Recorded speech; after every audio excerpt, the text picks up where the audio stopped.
In this video, I'll be sharing with you how you can restore the latest backup from a directory.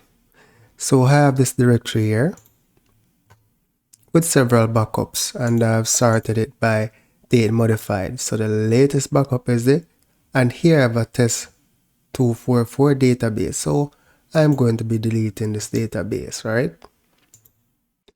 So the first thing you want to do is enable command shell. This will basically allow you to execute any command that you will execute on the command line prompt. Here we're just declaring some variables, right? The command that we're going to be executing, the backup file name, and we're going to be building a restore command. And here we have the script that will be performing the restore. So we are basically using PowerShell to get the latest file in the directory, right? We are sorting by last write time in descending order.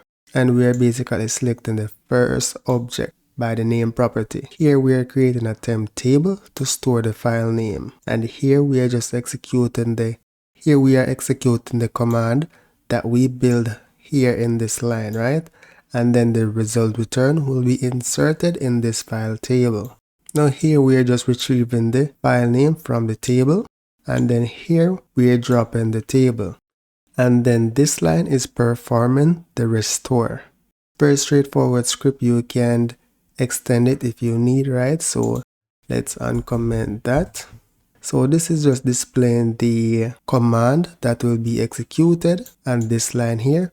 And this line here will be executing the SQL statement to perform the restore. Now let's execute the script. So my restore went through successfully. Now let's perform a refresh, and that's it.